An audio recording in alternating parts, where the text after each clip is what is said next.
Suatu hari, saat kota Madinah sedang dalam suasana aman dan tenang, terlihat dari tepat ketinggian di pinggir kota, debu tebal yang mengepul ke udara.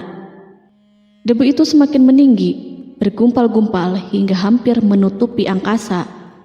Angin yang bertiup menyebabkan gumpalan debu dari butiran pasir Sahara yang lembut dan terbang menghampiri pintu-pintu rumah di Madinah dan berhembus dengan kuatnya di jalan-jalan. Orang-orang menyangka ada badai yang menyapu dan menerbangkan pasir, tetapi kemudian dari balik tirai debu itu mereka mendengar terbesit kabar tentang kedatangan kafilah besar yang panjang. Tak lama kemudian 700 kendaraan yang syarat dengan muatannya memenuhi jalan-jalan dan mengguncang Madinah.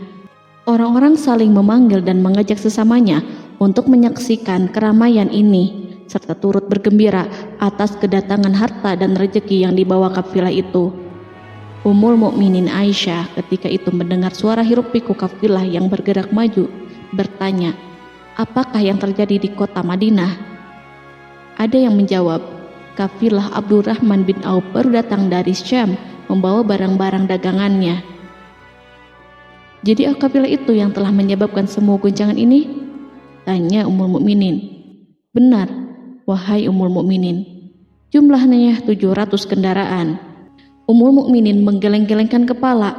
Pandangannya menerawang jauh seolah-olah sedang mengingat-ingat peristiwa yang pernah dilihat atau ucapan yang pernah didengarnya.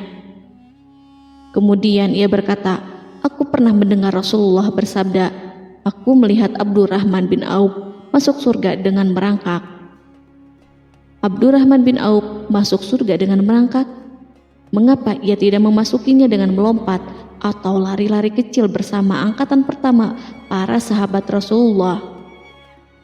Sebagian sahabat menyampaikan cerita Aisyah kepadanya, maka ia pun teringat telah mendengarkan hadis dari Nabi lebih dari satu kali dan dengan redaksi yang berbeda-beda. Sebelum tali-tali pengikat perniagaannya dilepas, Abdurrahman melangkahkan kakinya ke rumah Aisyah lalu berkata kepadanya, engkau telah mengingatkanku suatu hadis yang tidak pernah kulupakan, maka saksikanlah bahwa kafilah ini dengan semua muatannya beserta kendaraan dan perlengkapannya aku persembahkan di jalan Allah. Seluruh muatan 700 kendaraan itu dibagi-bagikan sebagai perbuatan baik yang agung. Peristiwa yang satu ini saja sudah cukup untuk mengukir sebuah gambaran yang sempurna tentang kehidupan sahabat Rasulullah Abdurrahman bin Auf. Dialah saudagar sukses yang lebih sukses daripada kesuksesan yang pernah ada. Dia merupakan orang kaya dengan kekayaan yang melimpah ruah. Dia adalah seorang mukmin yang bijaksana yang tidak ingin bagian dari keuntungan agamanya hilang begitu saja dan tidak sudi kekayaannya membuat dirinya tertinggal dari kafilah iman dan pahala surga. Untuk itu, ia mendermakan harta kekayaannya dengan kemurahan hati dan kesadaran nurani. Sebelum saya melanjutkan kisahnya, dimohon kepada pemirsa untuk menonton video ini sampai selesai, serta mohon dukung channel ini supaya semakin berkembang dengan cara like serta berikan komen positifnya. Semoga dukungan pemirsa menjadi pahala dan dimudahkan segala urusan pemirsa di dunia dan akhirat. Bismillahirrohmanirrohim. Abdurrahman bin Auf adalah seorang dari 8 orang yang lebih awal masuk Islam. Abu Bakar datang kepadanya menyampaikan Islam, termasuk kepada Utsman bin Affan. Abdurrahman bin Auf telah memasuki Islam pada permulaan dakwah, yakni sebelum Rasulullah memasuki Darul Arqam dan menjadikannya sebagai tempat pertemuan dengan para sahabatnya yang beriman. Tidak ada persoalan yang tertutup bagi mereka dan tiada keraguan yang menjadi penghalang. Bahkan mereka segera bersama Abu Bakar As-Siddiq menemui Rasulullah untuk menyatakan baiat dan memikul bendera Islam. Sejak menganut Islam sampai berpulang ke rahmatullah dalam usia 75 tahun, ia selalu menjadi teladan yang cemerlang sebagai seorang mukmin yang besar. Hal ini menyebabkan Nabi memasukkannya dalam 10 orang yang telah diberi kabar gembira sebagai ahli surga. Umar mengangkatnya sebagai anggota majelis syuro yang terdiri dari 6 orang yang merupakan calon khalifah yang akan dipilihnya sebagai penggantinya. Cepatnya Abdurrahman masuk Islam telah menyebabkan dirinya harus mengalami penganiayaan dan penindasan dari Quraisy. Ketika Nabi memerintahkan para sahabatnya hijrah ke Habasyah, Abdurrahman bin Auf pun ikut berhijrah. Kemudian ia kembali lagi ke Mekah, lalu hijrah untuk kali keduanya ke Habasyah, dan selanjutnya hijrah ke Madinah. Keuntungannya dalam perniagaan sangatlah besar, hingga mencapai batas yang membuat dirinya merasa takjub dan heran, sehingga ia berkata, "Sungguh aku melihat diriku ini, seandainya mengangkat batu, niscaya aku temukan emas dan perak di bawahnya." Perniagaan bagi Abdurrahman bin Auf bukanlah jenis perdagangan yang tercela maupun monopoli. Bahkan ia sendiri bukanlah orang yang berlomba-lomba untuk mengumpulkan harta atas dorongan agar menjadi orang kaya. Sekali-kali bukan itu, melainkan suatu amal dan kewajiban yang keberhasilannya akan menambah kedekatan jiwa kepada Allah dan berkorban di jalannya. Abdurrahman bin Auf adalah seorang yang kuat emosi jiwanya, di mana ia menemukan kepuasan emosinya itu dalam amal yang mulia. Apabila ia tidak sedang sholat di masjid dan tidak sedang berjihad dalam peperangan, ia pasti sedang mengurus perniagaannya yang berkembang pesat. Sehingga kafilah-kafilah dari Mesir dan Syria membawa ke Madinah barang-barang muatan yang dapat memenuhi kebutuhan seluruh jazirah Arab, baik pakaian maupun makanan. Yang menunjukkan kepada kita bahwa seorang yang kuat emosi jiwanya adalah ketika kaum muslimin hijrah ke Madinah. Rasulullah pada waktu itu menerapkan aturan untuk mempersaudarakan 2 orang sahabat, salah seorang dari muhajirin warga Mekah dan yang lainnya dari Ansor penduduk Madinah. Persaudaraan ini berjalan dengan sempurna hingga membuat hati terpesona. Orang-orang Ansor yang merupakan penduduk asli Madinah membagi seluruh kekayaan miliknya menjadi 2 dengan saudaranya dari kalangan muhajirin. Bahkan istri pun direlakannya. Ketika itu Rasulullah mempersaudarakan antara Abdurrahman bin Auf dengan Sa'ad bin Rabi. Sa'ad bin Rabi berkata kepada Abdurrahman, "Saudaraku, aku adalah penduduk Madinah yang paling banyak harta. Silahkan pilih separuh hartaku dan ambillah. Aku juga mempunyai 2 istri. Perhatikanlah yang lebih menarik hatimu, dan aku akan menceraikannya sehingga engkau dapat memperistri dirinya." Abdurrahman bin Auf pun menjawab, "Semoga Allah memberkahi dirimu dalam istri dan hartamu. Tunjukkanlah kepadaku letak pasar." Abdurrahman pergi ke pasar. Ia berjual beli di sana dan mendapatkan keuntungan. Kehidupan Abdurrahman bin Auf di Madinah, baik semasa Rasulullah maupun sepeninggalnya beliau, selalu ditunaikannya dengan sempurna untuk memenuhi hak agama dan beramal di dunia. Perniagaannya sukses dan menguntungkan. Seperti diungkapkannya sendiri bahwa seandainya ia mengangkat batu dari tempatnya, pasti ia akan mendapatkan emas dan perak di bawahnya. Salah satu faktor yang membuat perniagaannya berhasil dan mendapatkan berkah adalah karena ia sangat selektif untuk berniaga yang halal dan benar-benar menjauhkan diri dari segala bentuk jual beli yang haram, bahkan yang syubhat sekalipun. Selain itu, faktor yang menambah kejayaan dan keberkahannya adalah labanya yang bukan untuk Abdurrahman sendiri, melainkan di dalamnya terdapat bagian Allah yang ia penuhi dengan baik. Ia menggunakan hartanya untuk memperkokoh hubungan kekeluargaan dan mengeratkan tali persaudaraan, serta menyediakan perlengkapan yang diperlukan untuk tentara Islam. Bila total perniagaan dan kekayaan yang lainnya ditambahkan keuntungan yang diperolehnya dihitung, jumlah kekayaan Abdurrahman bin Auf itu dapat diperkirakan dengan memperhatikan jumlah yang dibelanjakannya di jalan Allah. Suatu hari, ia mendengar Rasulullah bersabda, "Wahai Ibnu Auf, engkau termasuk golongan orang kaya dan engkau akan masuk surga dengan merangkak." Karena itu, pinjamkanlah kekayaan itu kepada Allah agar Dia mempermudah langkahmu." Sejak ia mendengar nasihat Rasulullah ini dan menyediakan bagi Allah pinjaman yang baik, Allah justru semakin melipat gandakan kekayaannya hingga berlimpah ruah. Suatu hari, ia menjual tanah seharga 40.000 dinar. Kemudian uang itu dibagi-bagikan semuanya untuk keluarganya dari Bani Zuhrah, untuk para istri Nabi, dan untuk kaum muslimin yang miskin. Pada kesempatan lain, ia menyerahkan 500 ekor kuda untuk perlengkapan tentara Islam. Pada hari yang lain, ia menyerahkan 1.500 kendaraan unta. Menjelang wafat, ia mewasiatkan 50.000 dinar untuk diinfakkan di jalan Allah. Ia juga berwasiat bagi setiap orang yang ikut perang Badar dan masih hidup, masing-masing mendapatkan 400 dinar. Hingga Utsman bin Affan juga mengambil bagian dari wasiat itu, meskipun termasuk orang yang kaya. Ia berkata, harta Abdurrahman bin Auf halal lagi bersih, dan memakan harta itu membawa keselamatan dan keberkahan. Ibnu Auf adalah seorang yang mengendalikan hartanya, bukan dikendalikan oleh hartanya. Sebagai buktinya, ia tidak mau celaka dengan mengumpulkan dan tidak menyimpannya. Bahkan ia mengumpulkannya dengan tetap merendahkan hati dan dari jalan yang halal.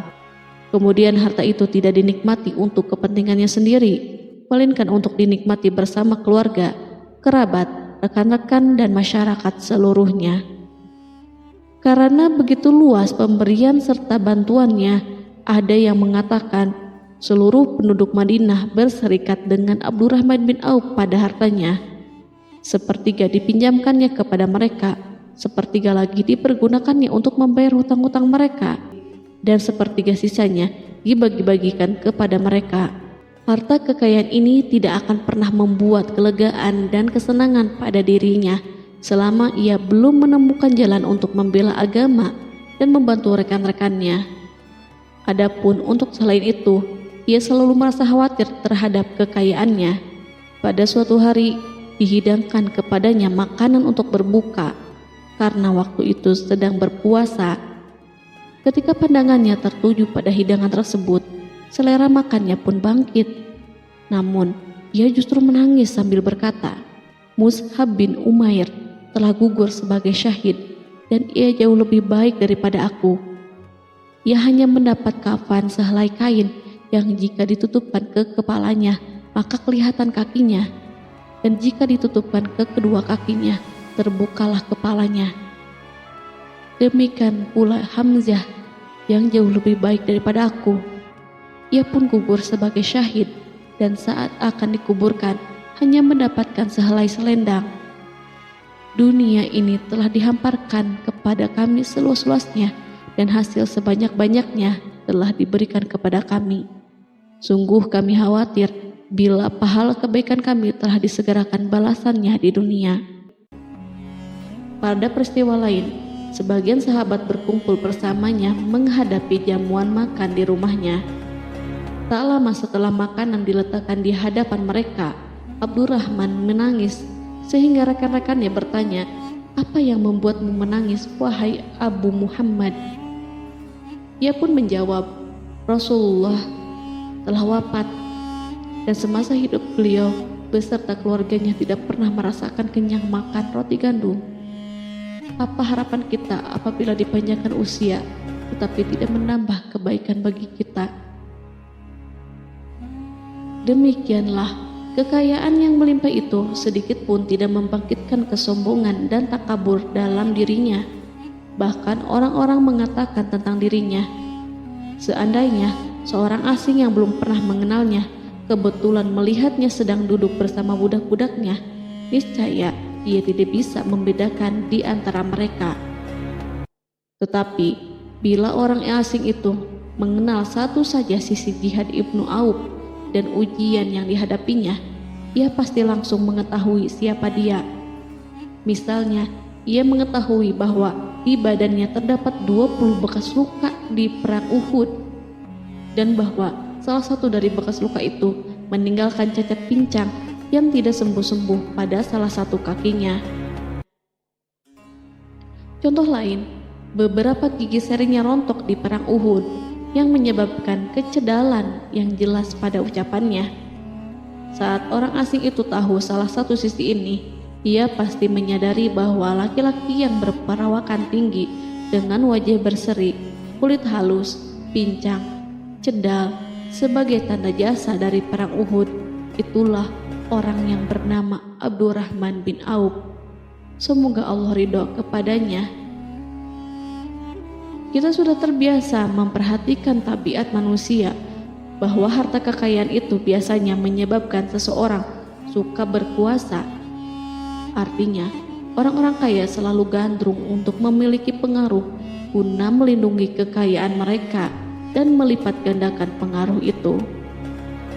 Selain untuk memuaskan nafsu demi kebanggaan dan kepuasan pribadi, semua ini merupakan sifat yang biasa dibangkitkan oleh kekayaan. Tetapi bila kita melihat Abdurrahman bin Auf dengan segala kekayaannya yang melimpah, menemukan manusia ajaib yang sanggup menguasai watak dasar manusia dalam bidang ini dan melangkahinya ke puncak ketinggian yang istimewa. Peristiwa itu terjadi ketika Umar bin Khattab hendak berpisah dengan rohnya yang suci dan memilih 6 orang di antara mereka, para sahabat Rasulullah, agar memilih salah seorang di antara mereka untuk menjadi khalifah yang baru. Pada waktu itu, semua jari menunjuk kepada Ibnu Auf. Bahkan sebagian sahabat telah menegaskan bahwa dialah yang berhak menjadi khalifah di antara 6 orang itu. Namun, ia menjawab, "Demi Allah, seandainya diambilkan pisau lalu ditaruh ke atas leherku, kemudian kalian menusukkannya sampai tembus, itu lebih baik aku sukai daripada menerima jabatan tersebut." Demikian, saat awal 6 orang terpilih itu mengadakan pertemuan untuk memilih salah seorang di antara mereka untuk menjadi khalifah yang akan menggantikan Al-Faruq, Umar bin Khattab, Abdurrahman telah menyatakan kepada mereka bahwa ia telah melepaskan haknya yang dilimpahkan Umar kepadanya sebagai salah seorang dari 6 calon yang akan dipilih menjadi khalifah. Dengan demikian, kewajiban mereka untuk melakukan pemilihan itu terbatas di antara mereka yang berlima saja. Sikat juhudnya terhadap jabatan dan pangkat ini dengan cepat telah menempatkan dirinya sebagai hakim di antara 5 orang tokoh terkemuka itu. Mereka menerima dengan senang hati agar Abdurrahman bin Auf menetapkan pilihan kepada khalifah itu terhadap salah seorang di antara mereka berlima.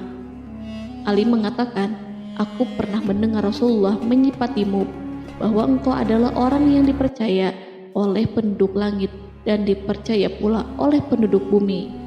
Ibnu Auf akhirnya memilih Utsman bin Affan untuk jabatan khalifah dan lainnya pun menyetujui pilihannya. Itulah hakikat seorang laki-laki yang kaya raya dalam Islam. Apakah Anda telah memperhatikan bagaimana Islam telah mengangkat dirinya jauh di atas kekayaan dengan segala godaan dan penyesatannya itu, dan bagaimana ia menempa kepribadiannya dengan sebaik-baiknya? Pada tahun 32 Hijriah, tubuhnya berpisah dengan roh. Ummul Mukminin Aisyah memberinya kemuliaan khusus yang tidak diberikan kepada orang lain dengan memberikan usulan kepadanya ketika ia masih terbaring di ranjang menuju kematian agar bersedia dikuburkan di pekarangan rumahnya berdekatan dengan Rasulullah, Abu Bakar, dan Umar. Namun ia memang seorang muslim yang telah dididik Islam dengan sebaik-baiknya, sehingga merasa malu bila dirinya diangkat dan disandingkan dalam kedudukan tersebut. Selain itu, ia telah membuat janji dan ikrar yang kuat dengan Utsman bin Maz'un, yakni jika salah seorang di antara mereka meninggal sesudah yang lain, hendaklah ia dikuburkan di dekat sahabatnya itu. Saat rohnya bersiap-siap memulai perjalanan yang baru, air matanya meleleh, sedangkan lidahnya bergerak-gerak mengucapkan kata-kata, "Aku khawatir dipisahkan dari sahabat-sahabatku karena kekayaanku yang melimpah ruah." Namun, ketenangan dari Allah segera menyelimutinya. Lalu senyuman tipis menghiasi wajahnya disebabkan sukacita yang memberi cahaya dan kebahagiaan yang menenteramkan jiwa. Ia memasang telinganya untuk menangkap sesuatu, seolah-olah ada suara yang lembut merdu yang datang mendekat. Ia sedang mengenang kebenaran sabda Rasulullah yang pernah beliau ucapkan, Abdurrahman bin Auf di dalam surga. Ia barangkali juga sedang mendengarkan janji Allah dalam kitabnya. Orang yang menginfakkan hartanya di jalan Allah, kemudian tidak mengiringi apa yang diinfakkan itu dengan menyebut-nyebut dan menyakiti perasaan penerima, maka memperoleh pahala di sisi Rabb mereka. Tidak ada rasa takut pada mereka dan mereka tidak bersedih hati. Quran Surat Al-Baqarah ayat 262.